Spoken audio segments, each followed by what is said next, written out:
No, I wanted to start with you because I love that we're getting to speak with you about where tech and filmmaking can meet, given the themes of your film, which premieres on the 27th here at the Eccles. Everyone go see it. Yeah!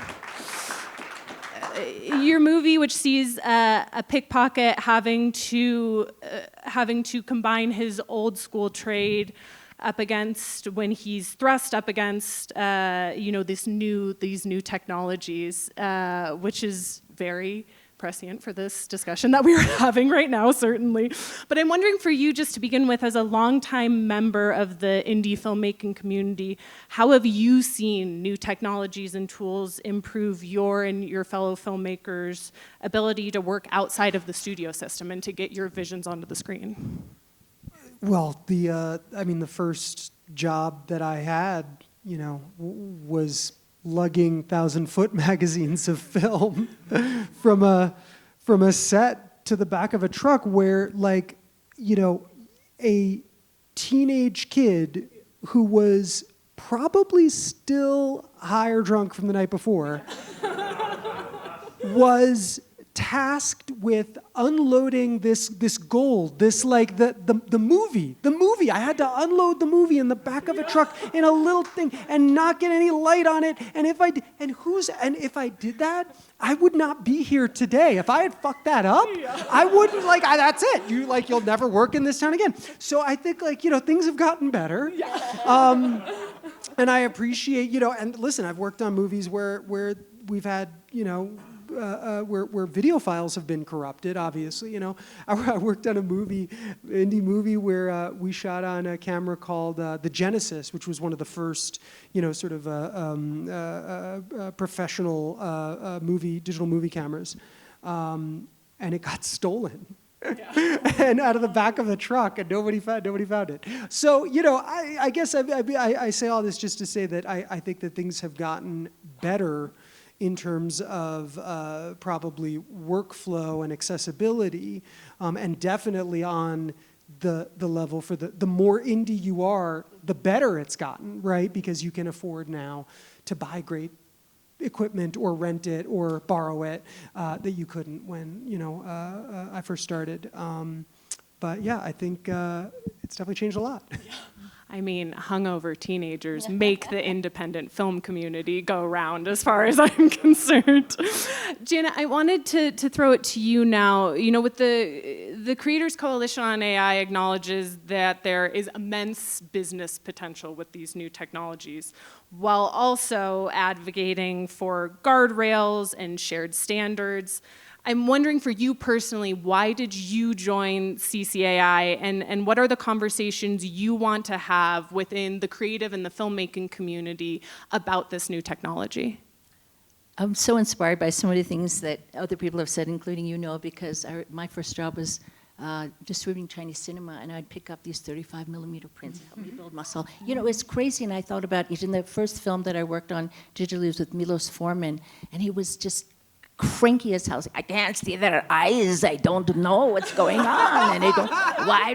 And then when we finally put it up on the screen after we converted back, he was like, oh, I get it. Anyway, it's just, and then thinking about flatbeds and, splicing, I'm like, wow, I saw that happen. So I can't be anti-technology, but I think we're at a really pivotal moment now.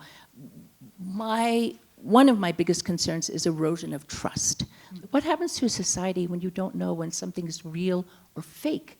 And also the aggressive nature of the practices of the AI companies, just like swiping, stealing, taking, scraping, without anybody's permission. And I think Dan is totally correct. It's because we're focused on other things and everything's a mess and there's already so much polarization. So that concerns me too, the empires that are being built now, which will inevitably squash little people. I think there's some really cool technology that I'd like to explore, but a lot of those smaller companies are not going to get the funding because trillions of dollars are going to the big 5, 7, whatever, So there are just a lot of really disturbing things on a macro level. And I think social isolation, the environmental damage, These were huge issues before AI became such a threat. And now it's exacerbated exponentially. So it's a lot to think about, and I curse and bless Dan and John for getting me involved in this, because it's like, I feel like schizophrenic, like I want to try the tools, but I don't want to, but I love, but no, but, you know, it's something, I'm so tempted. Autodesk, it sounds amazing. I can't wait to try it. But, you know, we're really hoping, and it so goes against the grain of the sensibilities and the tempo at which people are working now, to say, oh, slow down. Can we examine things a little bit more deeply? Can we really look at where these learning models got their information? Can we even define what artificial intelligence is? Do we have any kind of agreement about anything? And I think this is the very lofty goals of CCAIs, to arrive at certain basic principles that we can agree on. And I think we can, because people want to know. There is no transparency. This is a real offense to humans. Yesterday, after some of us were on a panel, then Chloe Zhao spoke, and she was so poetic, and so you've probably seen other talks with her where she talked about her process, the creative process. She used a lot of dream therapy on Hamnet, and then they played a certain music that Jessie Buckley picked after she, you know, did her dream journaling and setting a vibe. This is what AI cannot do. It cannot talk about the different seasons of creativity. It cannot talk about mining our ancestral roots, you know. There's so many things that are so precious, or should be precious to us, that are not measurable, that are not quantifiable. There's no metrics for this. What is joy? What is love? What is healing? What is grief?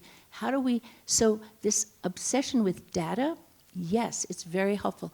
I wish they would focus on curing cancer or in environmental problems. You know, why do they want to invade this industry, the creative industries, which are so not about that? There's just like such a fundamental misunderstanding or a schism between people who work in the creative fields. Yesterday, this person, Andrew, that we were talking to, they have come up with a lot of really interesting narratives about, oh, it's fair use. Oh, we're doing things that are good for humanity. They're just spinning stories. And we're not feeling the results. And because Silicon Valley has allowed people to raise trillions of dollars without a proven profitable business plan, this just keeps going on. So it's just propelling these industries, you know, the AI industry to, like, God knows, some people think AI is going to collapse. You know, that's going to be disastrous for the stock market. So it's very confusing, and we need to be really clear and level-headed about what we think should be our priorities. You know, we're looking at the same elephant. Some people are so focused on the technology can do this and this and this, even though they don't really know where it's going tomorrow.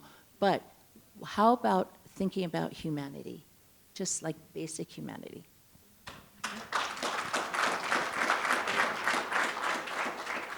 Going off of that and gearing it more towards the entertainment industry, Jana, I wanted to stay with you real quick. You know, what are the most common questions you're hearing from people in the industry, or maybe the questions that you have yourself when it comes to incorporating, working with this new technology?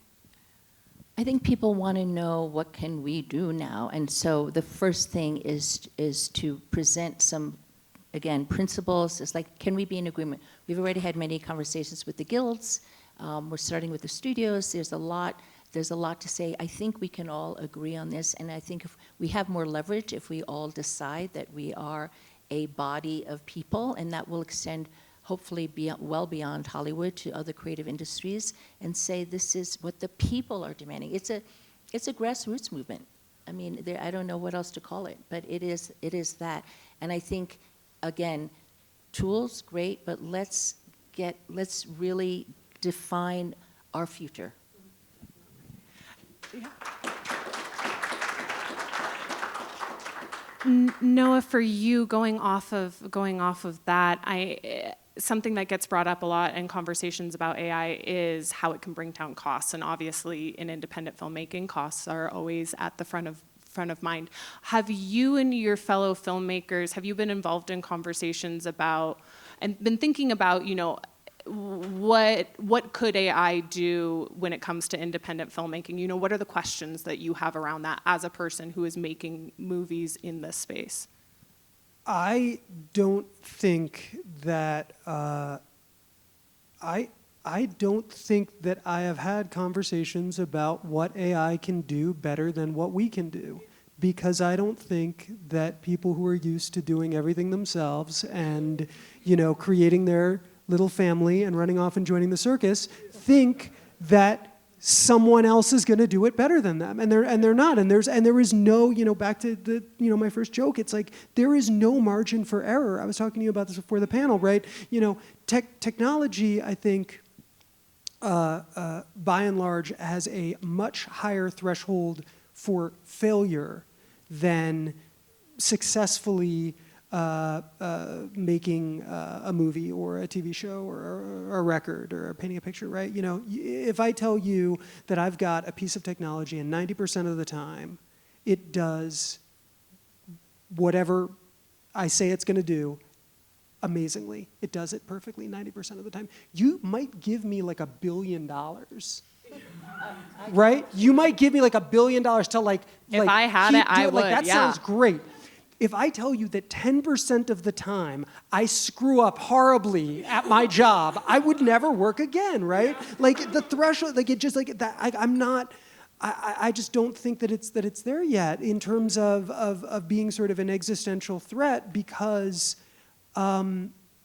You know, again, not to make a joke, but it's like they hate us because they ain't us. You know what I mean? It's like you're coming for my shit because my shit is good. Yeah. Your shit sucks. That's why you're trying to just like ape my good thing that I'm doing, and you're not doing it as well. So, you know, maybe when you come correct, then we'll talk. You know. But is there a danger that people are going to fall for something that's almost as good? Those people are stupid. Well, there are a lot of stupid people in the world. There we've are been a lot discovering. of, right, and there's I think there's always been a lot of bad music. There's always been a lot of bad movies. There's been people who make a bad movie, learn from it, and then make a great movie, right? So, you know, I sort of feel like you kind of got to open it up and sort of accept all the crap so that, you know, the good stuff can rise to the top. Definitely. They hate us because they ain't us is just incredible. Janet, I wanted to throw to you because you brought up the guilds earlier. And I'm wondering, you know, how do you see these upcoming union contract negotiations as being able to move this conversation forward with what you are trying to do with CCAI? I'm hoping we're offering some guidance. There's been conversations, and I'm hoping that there can be, again, some agreement that this is, and by the way, many the guilds have already made statements. Netflix has made a statement. TV Acad has made a statement. So there is a path that's being carved out, but each individual guild obviously has to look at their needs. You know, so it's not going to be the same thing across the board. If you go onto the website creatorscoalitionai.com, you'll see at this point thousands of signatures. So this happened so fast. So, you know, that was already a testament that we're kind of on the right track. We have a lot of work to do to look at legal issues, technical issues, political issues. So all of that is the work in front of us. Again, thank you so much for giving me another full-time unpaid job. No, I'm joking. I didn't think I would be doing this. It's so important. Thank you. So we need to coordination. We need to get together. I really think this is a good time because I think we're all craving this anyway. There's been so much fractionalization.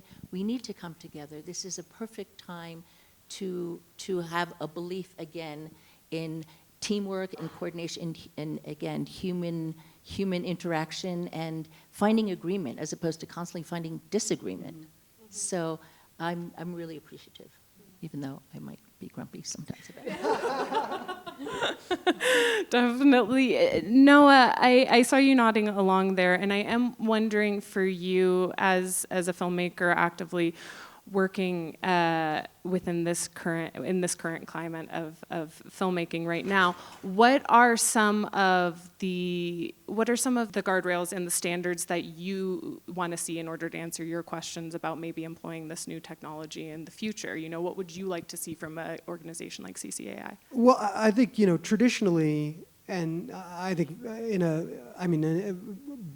boilerplate way, people's likeness and appearance tends to be protected. I mean, that's not controversial, right? It's not controversial that, and when I say boilerplate, I mean that's in our union contracts, right? I mean, so the idea that we're having that conversation again seems like, again, you're trying to be sneaky, right? like why are you trying to be sneaky? Like, it's just some sneaky shit. Like, that's not real. That's not a real thing. You can smell some things Yeah, out. I mean, it seems like you're arguing semantics, and again, you're arguing semantics with people who argue semantics for a living versus people who make shit for a living. Like, semantics doesn't, you know, semantics for me means something very different, right? It means, like, you know, do I like this color? Does it make me feel a thing? Like, you know, it's completely separate from, you know, a legal framework, which is why we have unions and we have lawyers and we have people who we employ to protect us. And so I think, you know, that gives me quite a pause. You know, and I think from a perspective of young amateur filmmakers and artists who will be the next generation of professional filmmakers and artists, the standard has to remain high. Right? So just because you can make something very easy that looks almost as good as does not mean it is as good as, right? And so I think with that comes education and simply saying, look, what are some good movies? Like, what are some great stories? Like, how do we all kind of agree and I don't know, water that? You know, how do we tend to that garden so that younger people or people who are up and coming, who aren't even at a stage of being professional independent filmmakers, feel like they've got material that they can work with that isn't crap, isn't slop.